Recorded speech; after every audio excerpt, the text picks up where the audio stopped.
Today we're getting into the latest tech, EV, and Tesla news, including new software features arriving for all Teslas, Tesla opposing Robotaxi transparency, Tesla's new AI chip delayed, Polestar bringing Gemini to their cars, and more, so let's get into it. First up today, as a Tesla owner, you're always getting software updates. And in my last video, I talked all about the Tesla holiday update that's coming up soon and what's expected there. In the meantime though, app version 4.51.0 has added a few things, like animated weather visuals in the Home tab for users with wall connectors, Powerwall, or solar. This includes cloud, rain, sun movement, and snow in the visualizations. Tesla has also added a visualization where multi-wall connector homes now show 2 garages, and then they've added a new send as a gift option in the Tesla shop within the app that lets you send items with recipient info and an optional gift bag. Tesla may also add an FSD subscription gift card within these options soon. This is definitely a cool feature that I think will encourage a lot of people to buy their friends gifts, especially if they just got a Tesla. You can buy them something through this and it already comes gift wrapped and everything. This also could be a way to get people to try out FSD. Gift it to them because maybe you believe in it and they don't, but then they get to try it out. The app version has also added full Hebrew language support, and then a new animation shows how to start the car with a keycard. For the vehicle itself, 2025.38 brought some new features, but also some undocumented changes. The first is that Santa mode has arrived for the 2026 Model S and X that use Unreal Engine. Previously, these cars didn't have this. On top of this, a new FSD activation guide shows the wheel and button layout depending on your vehicle, and then they've added additional charging info within charging settings. This new page now shows max input power and current draw. The app and vehicle both now allow you to keep accessory power on remotely, and then service mode has also added a few features. Lastly, the vehicle will now visually show the charger type when actually plugged in there. So there are a bunch of features that have arrived here and a bunch soon to come. If you want to see my full video breaking down the holiday update and what could be there, including a Hey Tesla feature, you can check that out linked in the description below or up here. Next up today, when it comes to safety, that is always Tesla's top priority with their vehicles, and it's why they ship some of the safest cars in the entire world. For the refreshed 2026 Model Y, however, they just secured a 5-star overall rating from Euro NCAP. This is in their most recent testing that has gotten even stricter versus the last time they tested the Model Y and performed very well. Here it did even better. At the same time as well, this is actually part of the final test round before Euro NCAP gets more stringent with 2026 protocols. Some of the key details here are that for child occupant protection, they achieved a 93% score, matching the best in this year's group, full points for crash protection when using 6 and 10-year-old dummies, and successful accommodation of all recommended child seats. For vulnerable road users, which includes pedestrians and cyclists, they scored 86%, placing second in the cohort and improving on the previous Model Y. Then for safety assist, they led the pack with a 92% score, despite not actually introducing any new hardware. This is thanks to software upgrades, such as distraction and microsleep detection, improved emergency braking, and collision avoidance. Interestingly, these improvements were primarily software-driven. It seems that overall the Model Y is set up for success with these new stricter safety standards coming in, but we'll see what happens when that comes into play. As always, it's great to see that the Model Y is not just designed for one country's safety standard, and it continues performing very well across the entire world. Now, on the other side of things, while we see Tesla very focused on safety here, it seems like they may be a little bit different when it comes to the Robotaxi network. The CPUC, which is the California Public Utilities Commission, is drafting new rules for Robotaxi services in California. Companies including Tesla, Waymo, and Uber have submitted comments on this, and Tesla particularly opposes a proposal that would require detailed quarterly reporting. This would be reporting for miles driven, trip time, and incidents for vehicles using advanced driver assist systems, or ADAS, like Tesla's full self-driving system is at this point. Tesla argues that ADAS systems, which require human supervision, are distinct from fully autonomous vehicles and shouldn't face the same reporting. Versus Waymo and Uber argue that ADAS-equipped ride-hailing services should not be marketed and fully autonomous, and that more oversight is needed to avoid misleading consumers. Uber further suggests that the definition of autonomous vehicle should be under the purview of the California Department of Motor Vehicles instead of CPUC rules. Tesla has their goal of launching their Robotaxi service in 8 to 10 cities by the end of 2025, and they're racing ahead despite regulatory gaps like this in California. The big distinction here is fully driverless, no human safety driver vehicles, versus human-supervised ADAS systems, and that's the big point of contention. Tesla wants less burdensome reporting for supervised ADAS systems, versus Waymo and Uber want stronger transparency and stricter labeling. It is this weird spot because it's called full self-driving, but it very much is a driver assistance system at this point, even in its full form in Austin, Texas. Yes, it can perform very well, but they have safety monitors there ready to take over just in case. My question here is, why wouldn't Tesla want to be incredibly transparent about this whole thing? If the system is performing as well as they say it is, and they want to convince people on this technology, wouldn't being incredibly transparent and open about every aspect of this be the best method? If not, I am curious to know, so leave a comment below to let me know your thoughts if you think this makes a lot of sense as to why Tesla is going against this. Now, speaking of the Robotaxi and where this goes in the future, Elon Musk confirmed via X that volume production of Tesla's AI5 chip will not be ready until mid-2027. This is kind of a delay from what we previously heard. As a result of this delay, the planned Tesla Cybercab, which was originally expected to launch with AI5 hardware, will instead debut using Tesla's current AI4 hardware. That's the hardware that you can buy in their cars today. Tesla recently held a design review for the AI5 chip and highlighted that even with both Samsung and TSMC tapped to begin production, the bottleneck here remains.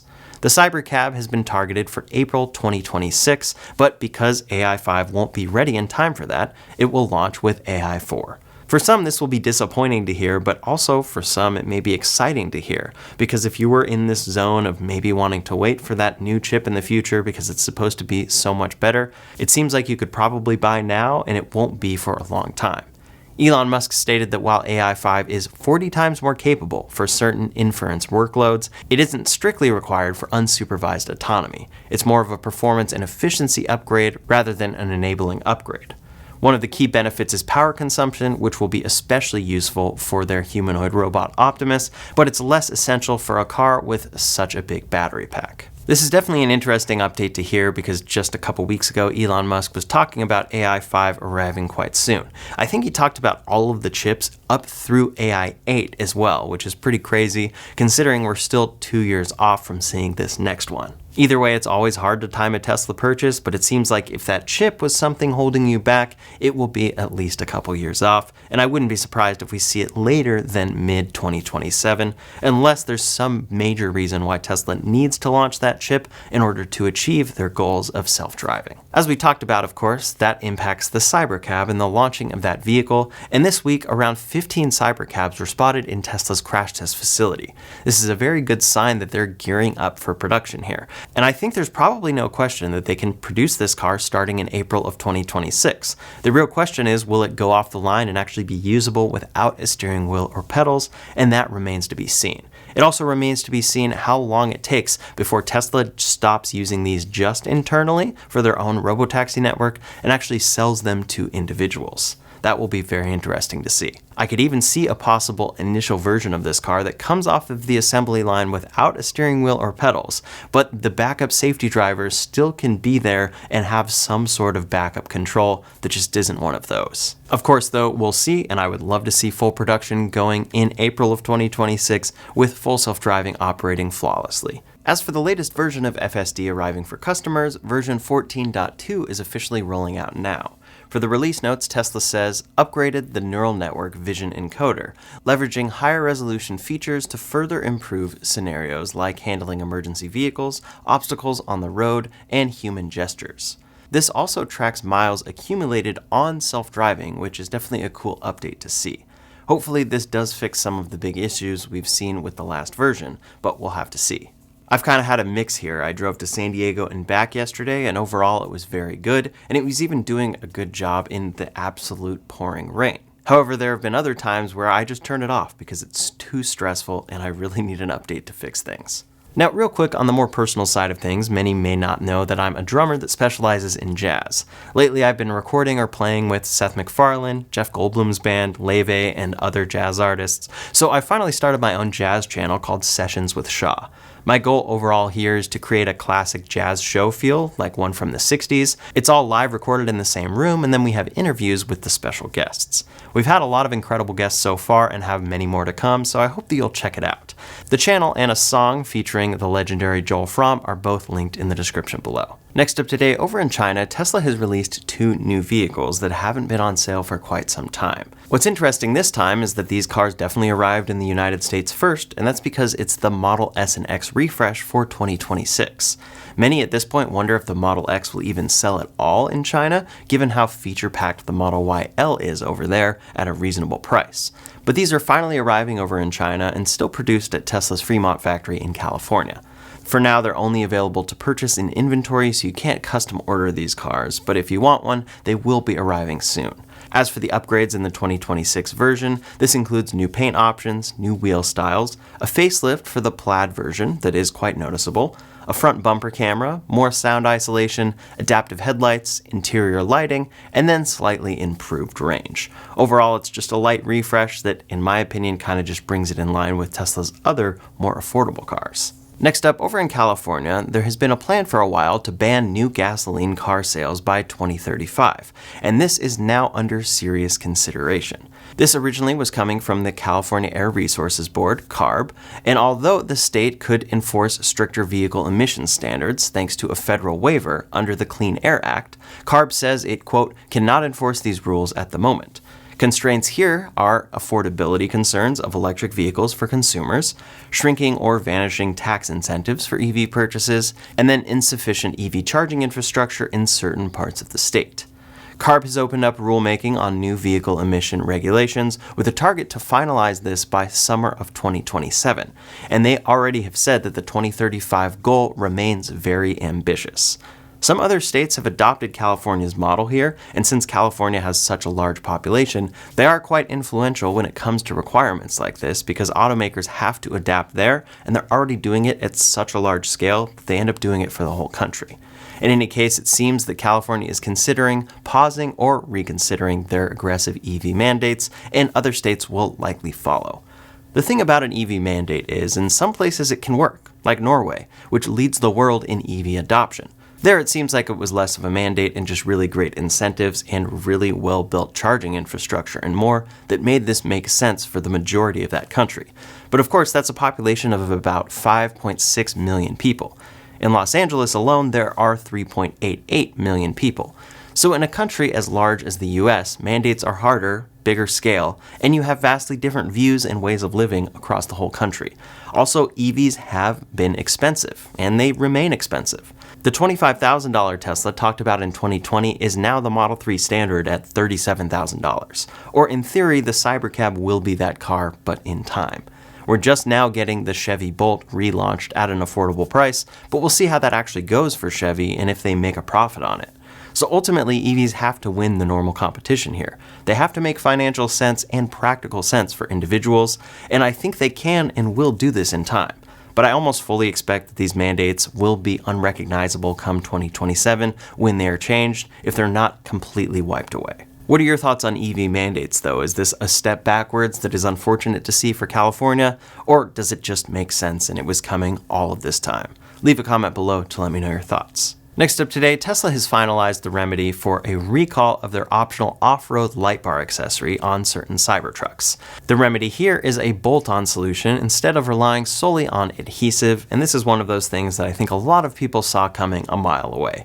When they first launched this and it was just glued onto the top of the Cybertruck's glass, I think a lot of people were worried. Of course, the affected vehicles here are those installed with this accessory using an incorrect surface primer, which reduces the adhesive's effectiveness and risks the light bar detaching while driving.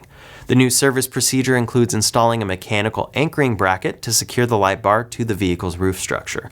If the light bar shows signs of delamination or damage, Tesla will remove it, clean the surface, apply high-strength tape and new primer, then install that bracket. If no damage is present, they'll just install the bracket. This fix is of course provided free of charge under the recall, and owners can continue driving their vehicles until parts are available for a retrofit. This kind of adds to a long line of recalls that we've seen for the Cybertruck at this point. Yes, some of them have been smaller things like software updates or things that weren't too bad to get fixed, but we have had plenty of other recalls, and I've had to take in my Cybertruck I think 2 different times at this point. Luckily I didn't have this one, so I don't have to go get this fixed. Just the other day I finally got that top railing fixed that was a recall because that would sometimes detach, and previously they had that recall where the cover on the accelerator pedal would detach and actually hold the pedal down. So there have been some pretty rough recalls for the Cybertruck at this point. At the end of the day, even if you love this vehicle to no end, it's fair to say that it has gone through a lot, had a lot of recalls, and not done as well as Tesla hoped it would. Next up today, Edenred is partnering with Tesla via their Supercharger network to integrate Tesla's fast charging infrastructure into Edenred's fleet mobility offerings across Europe. Through this integration, fleet operators using Edenred's mobility solutions gain access to more than 20,000 Tesla Superchargers at over 1,500 locations in Europe. Of course, these offer power up to 250 kilowatts. This move enhances Edenred's existing public charging offerings, which already expand more than 1 million charging points across 28 countries. So they have a huge charging network, and they're adding Tesla into the mix because it's so reliable.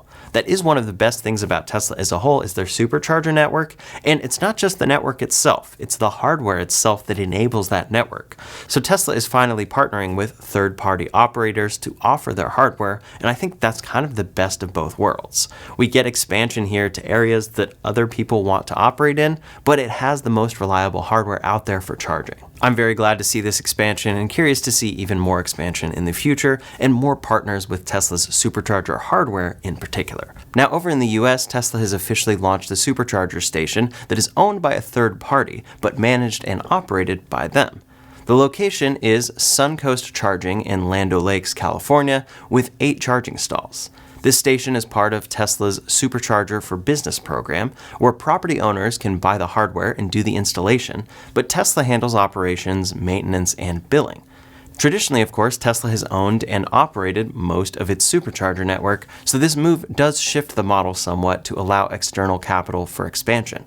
With the adoption of the North American charging standard by non-Tesla EV makers, Tesla is positioning itself not just as a car company, but as an overall EV charging infrastructure provider for the broader market.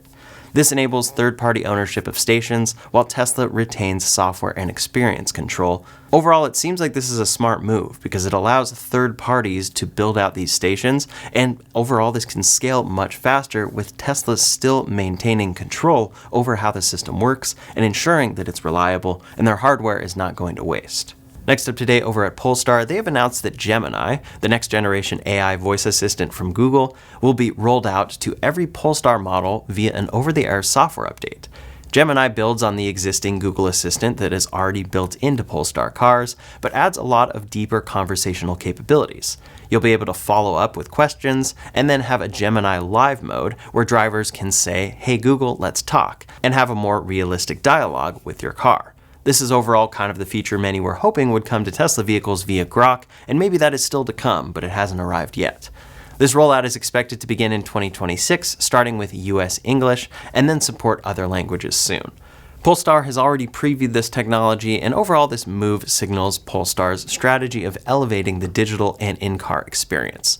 It also shows us where the industry is going here. We're seeing Amazon Alexa Plus being built into BMW vehicles, Gemini is being built into Polestar vehicles, I'm sure OpenAI will partner with someone soon enough, Grok is built into Tesla vehicles, and hopefully we'll be getting more capability there soon, maybe in the holiday update. So no matter what, going into the future, your car is going to have a built-in AI voice assistant. Last up today over at Hyundai, their current EVs are based on their eGMP platform. These are vehicles like the Ioniq 5 and Ioniq 6, and they can already achieve charging from 10 to 80% in as little as 18 minutes using 350 kilowatt DC chargers and an 800 volt system.